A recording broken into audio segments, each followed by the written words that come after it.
Weekend ya kibabe na kibabe sana, tunakwenda kushuhudia muendelezo wa michuano ya klabu bingwa barani Afrika kutokea makundi mbalimbali. Ila sisi tunakwenda kutazamia kundi D ambapo ndani yake kuna timu ya Simba Sports Club kutokea hapa nchini Tanzania. Mnyama anakwenda tena kukutana na timu ya Petro di Rwanda kwa mzunguruko wa pili mara baada ya mzunguko wa kwanza Mnyama kupasuka akiwa nyumbani pale pale kwenye dimba la Benjamin Mkapa. Sasa kuelekea kwenye mchezo huo, huenda tukashuhudia mabadiliko makubwa kwenye kikosi cha kwanza cha klabu ya Simba, na sisi tutakuja hapa kuchambua mawili matatu kuhusiana na mchezo huo na kikosi ambacho huenda kocha mkuu wa klabu ya Simba Steven Becker atakwenda kuanza nacho kwenye mchezo kati yao dhidi ya timu ya Petro di Rwanda. Sitakuwepo peke yangu hapa, nitakuwepo na mwanamichezo mwenzangu kuweza kujadili mawili matatu kuhusiana na hiki. Lakini pia naomba nikukumbushe jambo moja na la kimsingi, mwanamichezo wangu, kama wewe hii ndio time yako ya kwanza unajoin nasi hapa alafu bado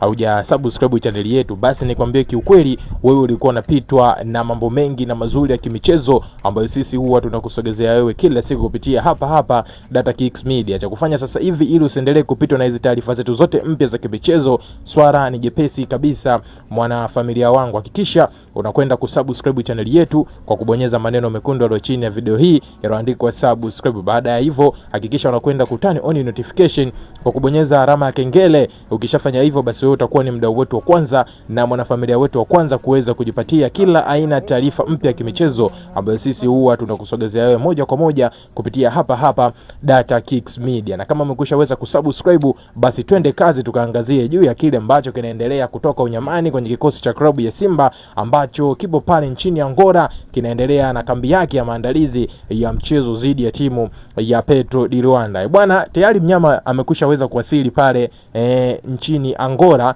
ana takriban mpaka sasa hivi siku 3. Sasa kuelekea kwenye mchezo husika, namna ambavyo Mnyama ameweza kuanza kwenye kundi D mpaka sasa hivi, tuweze kusema kwa nafasi ambayo yuko nayo na michezo iliweza kusalia na alama alizokuwa nazo, naweza kusema Mnyama safari yake imeishia hapo. Kwa pointi alizokuwa nazo na mechi mpaka sasa walizocheza, tunaweza kusema matumaini ya kufuzu robo finali hayapo tena. Kama sasa hivi naona anaenda kukamilisha tu ratiba, na hata ukiangalia timu inavyoperform huoni kabisa matumaini ya kufuzu robo finali. Kwa hiyo changamoto gani ambayo sasa imepelekea Mnyama msimu huu kufanya vibaya kuliko misimu yote ya nyuma? Maana tumezoea kuiona klabu ya Simba ikishaingia kwenye hatua ya makundi basi moja kwa moja kwenye hatua ya robo finali. Changamoto yao kubwa ilikuwa kutoka kwenye hatua ya robo finali kwenda kwenye hatua ya nusu finali. Kitu gani kikubwa hasa kimewafilisha msimu huu kwenye kundi lao D kwenye michuano ya klabu bingwa barani Afrika, licha ya wao kuweza kupewa nafasi kubwa ya kufuzu kwenda kwenye hatua ya robo finali? Tukisema kitu kilichowakamisha timu ya Simba kufuzu kutoka makundi kwenda robo finali msimu huu, naweza kusema timu nzima ina shida kwa kweli, sio wachezaji. Ukiangalia inavyosemekana mpaka nje ya uwanja, uongozi na management nzima ya Simba kuna shida kidogo inayoendelea. Maana tukisema shida ni kocha amebadilisha zaidi ya 3, ila tunaona timu bado inacheza vile vile kama aliyotoka kocha wa kwanza na anayokuja ndo vile vile tena. Kama tukiangalia sasa hivi ndo tunaona timu imekuwa mbovu zaidi ya alivyotoka kocha aliyepita mpaka sasa. Kwa hiyo naweza kusema shida ipo katika uongozi. Sina mashaka na makocha aliyokuja wala wachezaji. Ila shida ipo juu. Ni ukiangalia mbona ni wachezaji asilimia kubwa ni wale waliocheza msimu ulioisha mpaka finali, ni wachache tu walioongezeka katika kikosi. Ukiangalia asilimia kubwa waliocheza hadi finali wapo, ila hatuelewi kinachoendelea kitu gani. Na ukiangalia hakuna useme labda waliokuja ni wabovu, ni wachezaji wanaoeleweka na performance nzuri.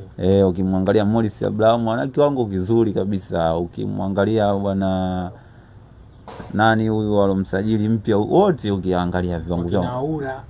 Ukiangalia fullback pale msimu ulioisha zilikuwa zina shida, ila msimu huu ameboresha. Ila ni ukija kuangalia sasa hatuelewi performance ya timu bado changamoto. Ukiangalia wamesajili wachezaji wazuri, ila performance bado hairidhishi kwa kweli. Sawa, mnyama yupo pale nchini Angola kwa ajili ya mchezo wa marudiano kati yao dhidi ya timu ya Petro di Luanda. Kama unakumbukumbu vizuri ndugu yangu, kwenye mchezo wa kwanza mnyama aliweza kupasuka akiwa nyumbani pale Benjamin Mkapa kwa chuma 1-0. Sasa hapa sihitaji kuzungumzia sana mchezo ambao umekwishaweza kupita, tuangazie mchezo huu unaokuja siku za usoni ambapo mnyama atacheza dhidi ya Petro di Luanda. Klabu ya Simba wajipange vipi kwenda kupata matokeo chanya, maana Petro di Luanda tunafahamu, tumeweza kuwaona kwenye mchezo wa kwanza namna wanavyocheza, lakini pia namna ambavyo wanajua kutumia nafasi. Kwa upande wa klabu ya Simba waingie vipi kwenye mchezo ili waweze kuondoka na alama 3 muhimu, ambapo licha ya kuishia kwenye hatua ya makundi lakini isiwe kinyonge mno?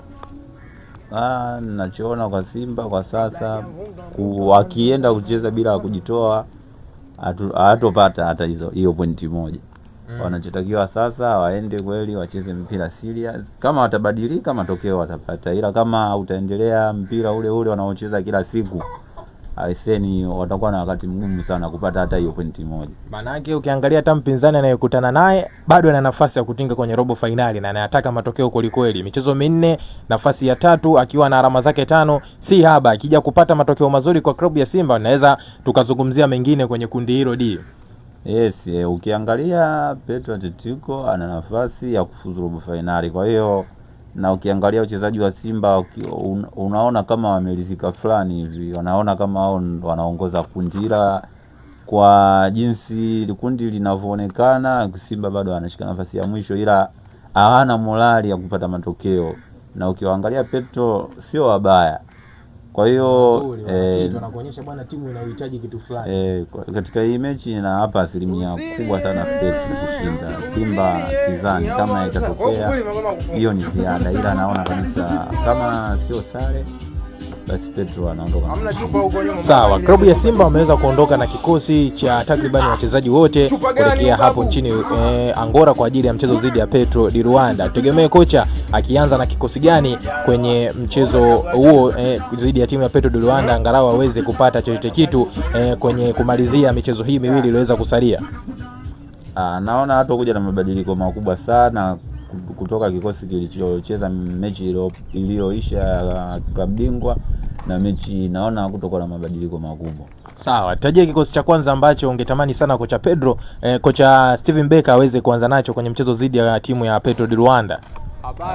Nategemea golikipa ni yule namba 1 ana Dibila Kasari, namba 2 kama kawaida Shoni Zewei, anakizima pale, performance yake sio mbaya kwa mechi iliyoisha. Namba 3 huku tunamjua mchezaji kutoka Singida Nixon Kibabage.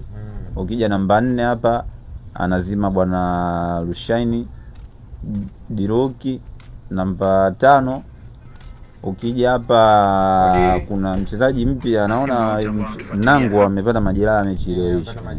Baada anaendelea na matibabu nje ya uwanja. Naona tutegemee sana kumuona bwana Ismail Tone. Namba 6 kama kawaida Yusuf Kagoma, mkata umeme pale kati. Namba 7 huku tunaona ingizo jipya huku la usajili wa Jisha Dogo, nani Libasi Gwe. Tunaona kocha kama kamuelewa fulani hivi jinsi ya uchezaji wake. Tukija namba 8, namba 8 pale kocha asomeki kidogo, unaweza kumweka Maema. Naona hana nafasi sana katika kikosi cha Simba kwa sasa.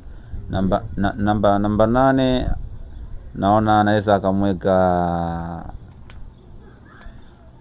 Alassane Kante, ana asilimia kubwa sana za kucheza.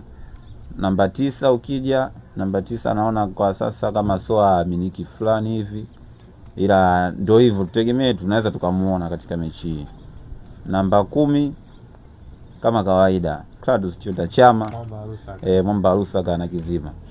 Namba 11 Innocent Oula ama Elim Panzu, yote anaweza kuanza katika mechi ninavyoona.